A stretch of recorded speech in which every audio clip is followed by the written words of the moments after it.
gathering here in Davos has become a regular fixture. Thought leaders from around the world bring fresh perspectives on everything from innovation to sustainability, from efficiency to diversity.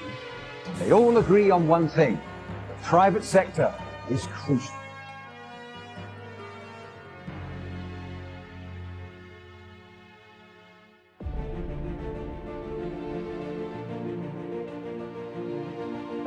Without trust, the future of our digital and AI economy and its limitless potential remains in peril. So far, piecemeal efforts to address cybersecurity issues have fallen short. Pinnacle's mission is to secure digital and AI enterprise by innovating proactive defenses and detection by a factor of 10x or more.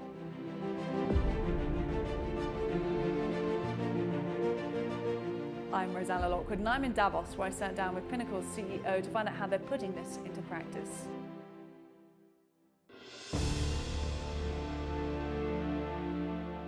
Ranghan Venkatraman, CEO of Pinnacle. It's fantastic to see you here with us. Beautiful Davos, Switzerland. How does it feel being in Europe?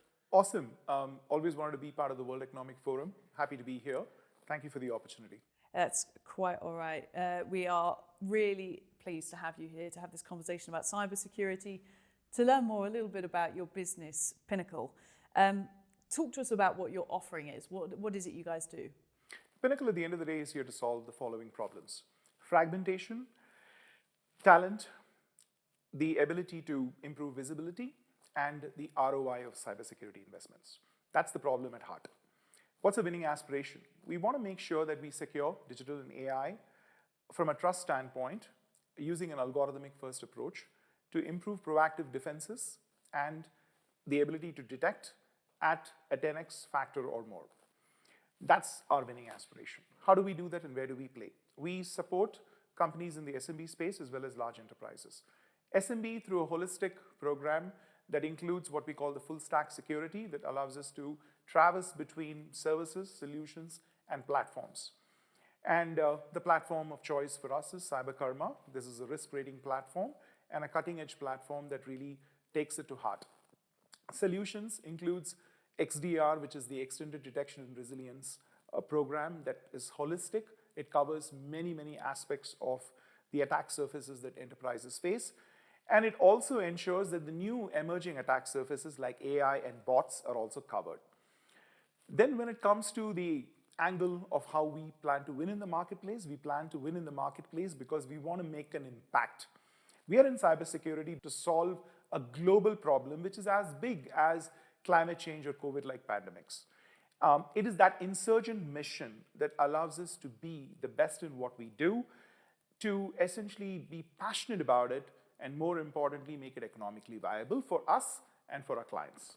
And that is something that clients think about, obviously, a lot. I'm interested in the kinds of technology that you offer at Pinnacle. I understand automation, AI, machine learning are really key for you. What led you to developing the company? What was the origin story?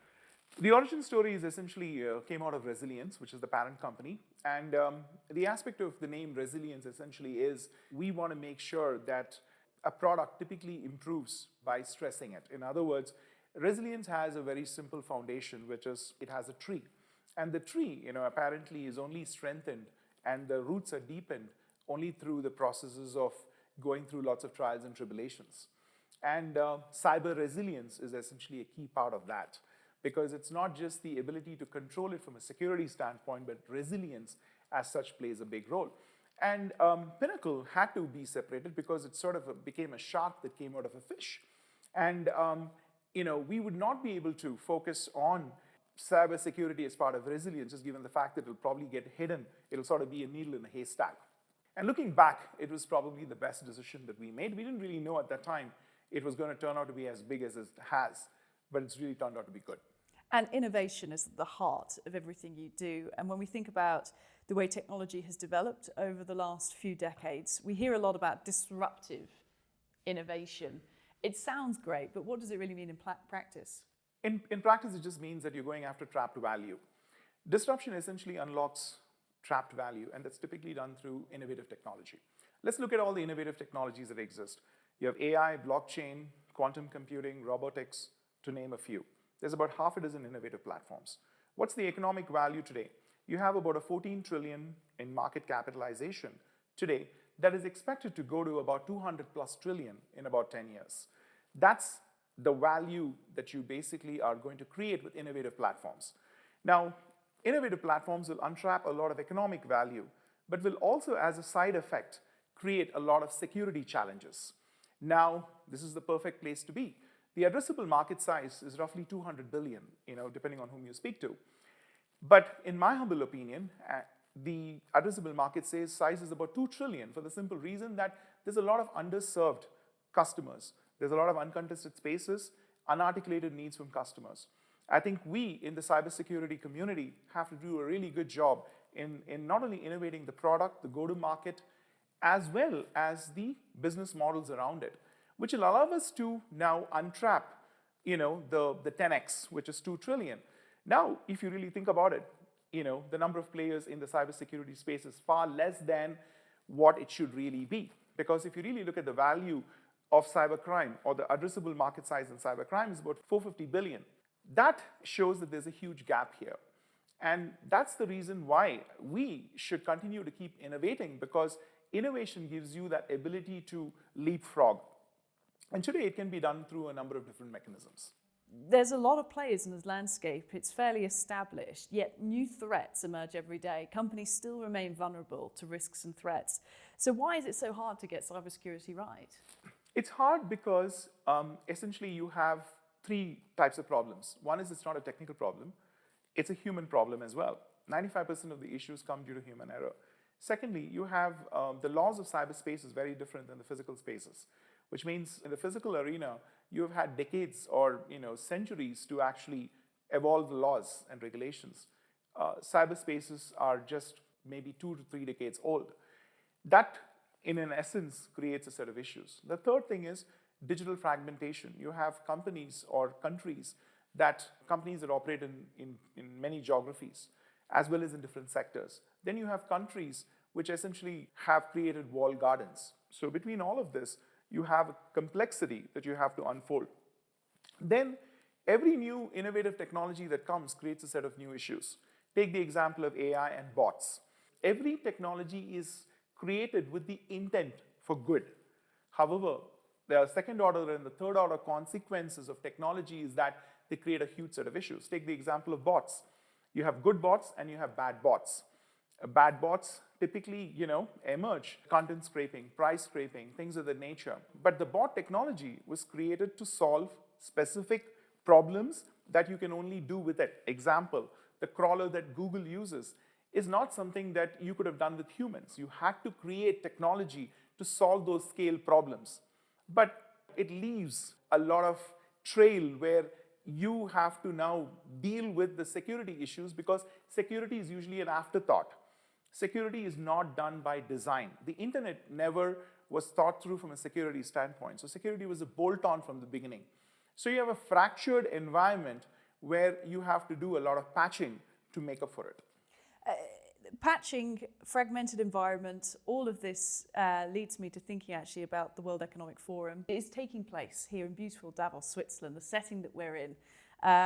Just from about this weekend onwards, this conversation is in the lead up to that forum. The theme under which the world leaders are meeting this year is cooperation in a fragmented world to solve a decade of inaction and inactivity. What do you think cooperation means? What does it look like in your world? Cooperation essentially in our world essentially looks like where companies should not look at this as a zero-sum game, and we don't look at this as a zero-sum game. We believe that the addressable market size is really huge, so it's an opportunity for us to collaborate with what we would consider otherwise a competition. So there's an opportunity for many of us to come collaboratively to create solutions, which, like I said, there's a huge underserved segment that's out there, especially the small and the medium businesses, which are highly vulnerable to cyber attacks. Then from the government standpoint, it is very, very important that governments start to reduce the fragmentation that is already in motion, which means that you can be protective at one level, but you also have to find ways to cooperate at the same time so that problems like COVID, like pandemics, cybersecurity, climate change, they sort of fit in that bucket where no country can essentially solve it on their own.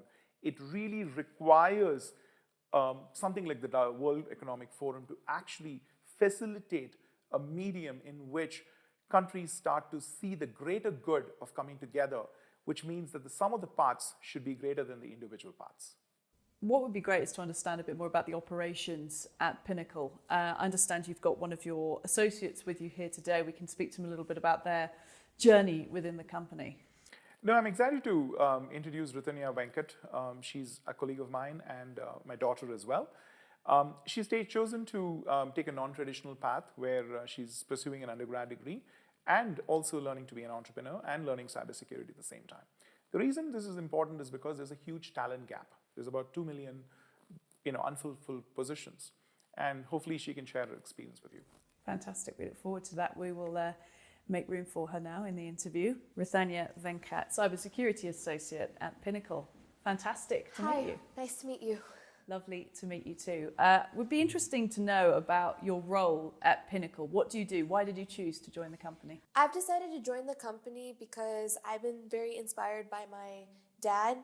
Seeing how he's grown the company over the years, I thought that this is maybe a field that I'd also want to get into.